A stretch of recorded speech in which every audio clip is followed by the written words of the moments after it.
कई वर्ष पहले एक घने जंगल में 4 चोर रहते थे। चुराया हुआ धन वे एक साधारण से बर्तन में रखते थे, लेकिन उसकी हिफाजत जान से भी ज्यादा करते थे। कुछ अरसे बाद उनका मन चोरी चकारी से उब गया था। मैं तो ऐसी जिंदगी से तंग आ गया हूँ। हमें हमेशा चौकन्ना रहना पड़ता है, वरना हम पकड़े भी जा सकते हैं। एक ने अपना दुखड़ा रोया। हाँ, मैं भी चाहता हूँ कि हम लोग एक शांत सच्ची जिंदगी जिए। दूसरे चोर ने हाँ में हाँ मिलाई। बहुत अच्छा, हम जंगल छोड़कर किसी ऐसे शहर चलते हैं जहाँ हमें कोई जानता न हो। शायद कोई साफ सुथरा काम धंधा ही हाथ लग जाए। तीसरा ने कहा। तीनों चोर को तो यह सुझाव पसंद आया और उन्होंने तय कर लिया कि वे जंगल छोड़ देंगे। लेकिन चौथे चोर को अपनी जीविका के लिए कोई खरा धंधा करने की योजना पसंद नहीं आई। उस समय तो वह चुप रहा, लेकिन उसने बर्तन में रखे पैसे चुराकर भाग जाने का इरादा कर लिया। वह सही मौके का इंतजार करने लगा। चारों चोर एक शहर पहुंचे और वहां एक धर्मशाला छत्रम में रुक गए। उनमें से 2 शहर के बारे में कुछ जानकारी हासिल करने निकल पड़े। जल्दी ही उन्होंने एक वृद्ध औरत का घर देखा, जो आरामदेह तो लगता ही था, उनके लिए ठीक भी था। दोनों ने छत्रम लौटकर अपने साथियों से वृद्धा के घर जाने का जिक्र किया। वे भी सहमत हो गए और चारों चोर उस घर के लिए निकल पड़े। हम चारों व्यापारी हैं और इस शहर में कुछ काम धंधा शुरू करना चाहते हैं। हमें आपका घर पसंद आया और इसके कुछ कमरे किराए पर लेना चाहते हैं। हम जब तक यहाँ रहेंगे आपको अच्छा किराया देते रहेंगे। बुढ़िया बहुत खुश थी और उसने अपने मेहमानों की खूब खातिरदारी की। आप यहाँ जब तक चाहें तब तक रह सकते हैं। वह मुस्कुराई।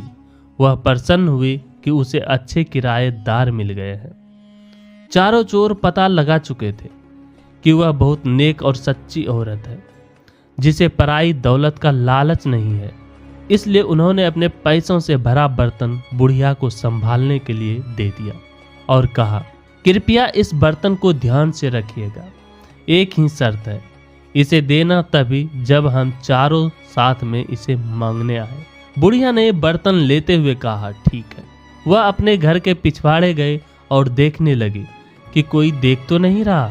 जब उसे तसल्ली हो गई तो उसने जमीन खोदकर उसमें बर्तन डाला और उसे वापस मिट्टी से ढक दिया।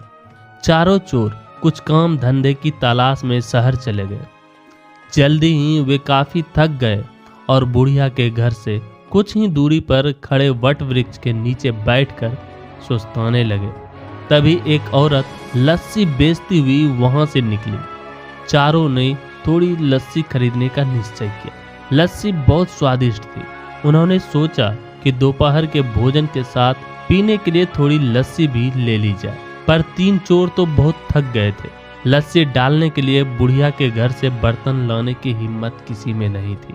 चौथा चोर, जो किसी ऐसी ही घड़ी की प्रतीक्षा में था, झट से जाने के लिए तैयार हो गया। वह बुढ़िया के घर पहुंचकर बोला, मुझे मेरे साथियों ने बर्तन लाने के लिए भेजा है। तभी बुढ़िया ने मना करते हुए बोली, मैं बर्तन तभी दूंगी जब तुम चारों इकट्ठे आओगे। उस चोर के दिमाग में एक विचार आया, मेरे साथी यहाँ से कुछ ही दूर केले के पेड़ तले बैठे हैं, आप खुद ही पूछ लें। उसने राय दी है। बुढ़िया घर से बाहर निकली। उसने तीनों को पेड़ के नीचे बैठा हुआ देखा। क्या आपने अपने दोस्त को बर्तन लाने भेजा है? वह चिल्लाई। उन तीनों चोर ने जवाब दिया, जी, कृपया उसे दे दीजिए। बुढ़िया ने सोचा कि उन्हें अपना बर्तन किसी कार्य हेतु चाहिए होगा, जो उन्होंने अपना विश्वसनीय साथी को भेजा है। उस चोर को फावड़ा देती हुई वह बोली कि पिछवाड़े से खोदकर बर्तन निकाल ले। इतना कहकर वह अपने घर के कामों में उलझ गई। चोर ने बर्तन निकाला और चुपके से पिछले दरवाजे भाग खड़ा हुआ। इस बीच उसके दोस्त चिंतित हो रहे थे। काफी वक्त बीत चुका था और उनके साथी का कुछ पता नहीं था। तीनों बुढ़िया के घर आ गए और बोला, हमने अपना साथी को एक बर्तन लाने भेजा था। वह कहाँ है? उन्होंने पूछा। मैंने तो बहुत पहले ही उसे बर्तन खोदने के लिए कुदाली दी थी। उसने आपको बर्तन नहीं दिया? बुढ़िया हैरान थी। तीनों चोर समझ गए कि उनके साथी ने उन्हें धोखा दिया है। तभी उसने कहा, हमने आपको कहा था कि बर्तन तभी देना जब हम चारों आपके पास आए। आपने हमारी बात नहीं मानी। हमें लगता है कि हमारे साथी ने आपके साथ मिलकर हमारा पैसा हथियाने का षड्यंत्र रचा है। यह सुनकर बुढ़िया बहुत दुखी हुई। वे तीनों उसे शहर के न्यायाधीश के पास ले गए और उसकी शिकायत की। न्यायाधीश ने फैसला दिया कि बुढ़िया की लापरवाही की वजह से तीनों को नुकसान हुआ है, इसलिए सारा हर्जाना बुढ़िया को ही देना पड़ेगा। बुढ़िया रोती हुई घर लौट आई। इस बीच राजा और उसका मंत्री वेश बदलकर अपनी प्रजा की परेशानियां जानने शहर के दौरे पर थे। इस बात का किसी को भी पता नहीं था। बुढ़िया को देखकर वे रुक गए और उसके रोने का कारण पूछने लगे। उसी समय आसपास ही कुछ लड़के खेल रहे थे और उनका अगुआ था रामन। बुढ़िया की दुख भरी कहानी उसने भी सुनी। भगवान करे उन तीनों को तुम्हारे साथ ऐसा सुलूक करने की सजा मिले, ऐसा रमन बोला। यह सुनकर राजा और उसका मंत्री बहुत हैरान हुए। उन्होंने रामन से पूछा कि क्या वह इस मामले का फैसला कर सकता है। रामन ने आत्मविश्वास के साथ सिर हिलाया और कहा कि वह अपना फैसला राजा के दरबार में ही सुनाएगा। अगले दिन महल में दरबार लगा। रामन न्यायाधीश के आसन पर बैठा था।